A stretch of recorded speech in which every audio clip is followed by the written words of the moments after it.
acabamos de hacer un ejercicio resuelto. Vamos a ver ahora la teoría atómica de Dalton. Dalton retomó el concepto de átomo de la Grecia clásica. Como ya hemos comentado anteriormente, enunciado por Demócrito. E hizo una serie de suposiciones sobre la estructura y la composición de la materia, con el fin de explicar las leyes ponderales. Es decir, había que buscarle una explicación, ¿no?, a esas leyes ponderales que nosotros hemos comentado.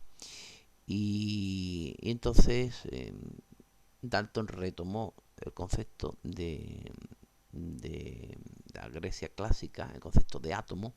Átomo, no olviden ustedes que es una palabra de origen griego. Tomo significa división y a es un prefijo que indica negación. Átomo, porque significa no división, no divisible, indivisible. Indivisible. Entonces los griegos pensaban que el átomo es indivisible. Hoy en día ya con la física nuclear y con otros tipos de experimentos, pues nosotros sabemos que el átomo se puede dividir en partículas más pequeñas, pero nosotros vamos a seguir el desarrollo cronológico de la asignatura, y es que se pensaba que el átomo era indivisible. Indivisible. Y entonces precisamente a eso responde el término átomo indivisible. Bien, entonces ya digo, no quiero adelantarme más de la cuenta. Ya sabemos hoy en día con los procesos de fusión y fisión nuclear que el átomo se puede dividir en entidades más pequeñas. Entonces, pero no queremos adelantar, no vamos a seguir el desarrollo cronológico de la química, ¿no? Vamos a seguir el orden, ¿no? Entonces, como digo, Dalton retomó el concepto de átomo para intentar explicar las leyes ponderales. De hecho, lo explica bastante bien. La teoría atómica de Dalton, publicada en 1808, indica que A. Las sustancias están formadas por partículas indivisibles y muy pequeñas, llamadas átomos. Muy bien. Indivisibles y muy pequeñas. No queremos adelantarnos, porque claro, estamos hablando de 1808, ¿de acuerdo?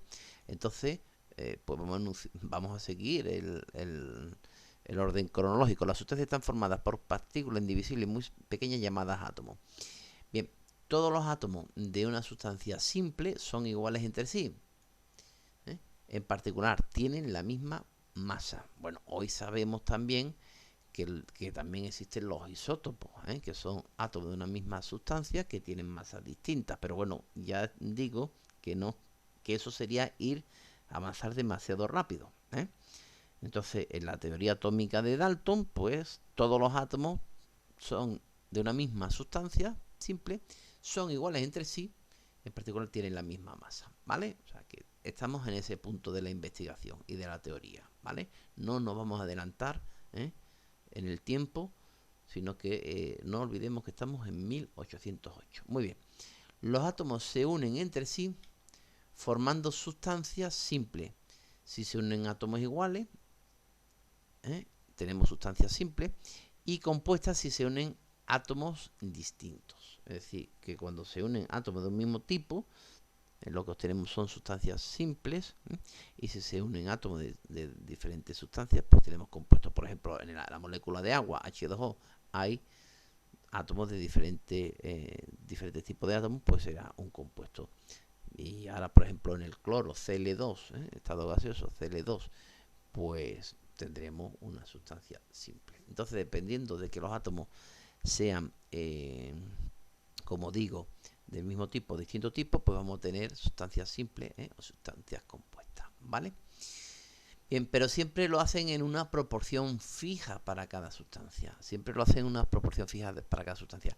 Esto explicaría, por ejemplo, se explicaría con esto, pues la ley de las proporciones definidas constantes de Proust, porque siempre se unen la misma cantidad de átomos de un tipo con la misma cantidad de átomos de otro tipo para formar un compuesto. Entonces, claro, esto directamente me implica, de aquí podemos nosotros deducir la ley de las proporciones definidas constantes de Proust. Es más, claro, como los átomos ni se crean ni se destruyen, Los átomos que tengo al principio son los mismos que tengo al final. Por tanto, también podemos de aquí deducir la ley de conservación de la masa de Lavoisier. Es decir, que ya vemos la utilidad de la ley de la teoría atómica de Dalton. Es decir, que es capaz de explicar de entrada la ley de conservación de la masa de Lavoisier, porque los átomos no desaparecen, simplemente se reorganizan de otra forma, y también es capaz de explicar pues la ley de Proust, ¿de acuerdo? En las reacciones químicas los átomos no cambian, simplemente se unen ¿de quién? De una forma diferente los reactivos de los productos, pero el número de átomos de cada tipo no se modifica. Es decir, claro, esto directamente, ¿qué es lo que me está diciendo? Pues que se tiene que cumplir la ley, o de aquí podemos sacar, mejor dicho, que se tiene que cumplir la ley de conservación de la masa, porque los átomos no cambian, simplemente se reorganizan de otra manera. Pero tenemos los mismos, exactamente los mismos átomos al comienzo que al final. Bueno, y dice, y también me puede explicar otra serie de cosas, ¿no? Como es el estado de la sustancia. Yo me gustaría recordar que esto ya lo vimos en primero, pero bueno, me gustaría recordar que en la materia, cuando se habla, no es, si yo le pregunto un trozo de hierro, ¿cómo es? Sólido, líquido y gaseoso, pues ustedes seguramente tendrán tendencia a decir, es sólido. Bueno, y esa definición o esa respuesta está mal, está mal. ¿Y por qué está mal? Ustedes se sorprenderán, no es sólido un trozo de hierro. Mire usted, en español el verbo ser y estar son diferentes y tienen significado diferente. No es lo mismo ser que estar. Una persona puede estar guapa un día y al día siguiente pues puede no estarlo, ¿no? No es lo mismo ser guapa que estar guapa, o no es lo mismo ser simpático que estar simpático un día, o no es lo mismo. Entonces hay que distinguir entre ser y estar. Entonces el hierro, a unas condiciones de presión y temperatura, determinadas, está en estado sólido o en estado líquido. Imagínense que empieza a darle mucha más temperatura, a darle calor, aumenta su temperatura, se derrite, se funde. Y se le sigue incluso dando más temperatura, más calor, sigue aumentando su temperatura, aumenta el calor, pues pasa de líquido a gaseoso. Entonces el hierro no es sólido, ni líquido ni gaseoso. El hierro, dependiendo de la presión y temperatura, pues puede estar en estado sólido, puede estar en estado líquido o puede estar en estado gaseoso. Vamos a ver, eso se ve perfectamente. ¿Qué es lo que ocurre? Que nosotros desde que nacemos, pues estamos a una temperatura, como muy bajo, yo qué sé, 10 grados bajo cero o 20 grados bajo cero, y como muy alto, pues 40 o 45 grados. Entonces, en esos márgenes de temperatura, el hierro siempre va a estar como en estado sólido. Entonces, estamos tan acostumbrados a verlo en estado sólido que nos parece que el hierro es sólido, pero el hierro no es sólido. El hierro está en estado sólido en unas condiciones de presión y temperatura determinadas. Si las condiciones de presión y temperatura cambian, el hierro puede pasar de sólido a líquido y de líquido a gaseoso. ¿De acuerdo? Eso que en el hierro es más difícil de ver porque implicaría temperaturas muy elevadas, cientos de grados, miles de grados. Pues en el agua se ve perfectamente. Dependiendo de la presión y la temperatura, pues el agua puede estar en estado sólido, puede estar en estado líquido o puede estar en estado gaseoso. Es más, incluso hay un punto que se llama el punto triple del agua, donde pueden coexistir los tres estados. Bien, no vamos a adelantarnos más en eso, pero sí quería distinguir que se le llama estados de la materia.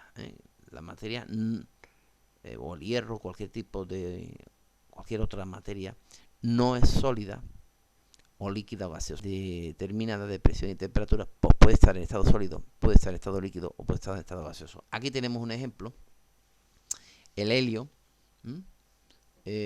pues que está a la temperatura ambiente en estado gaseoso.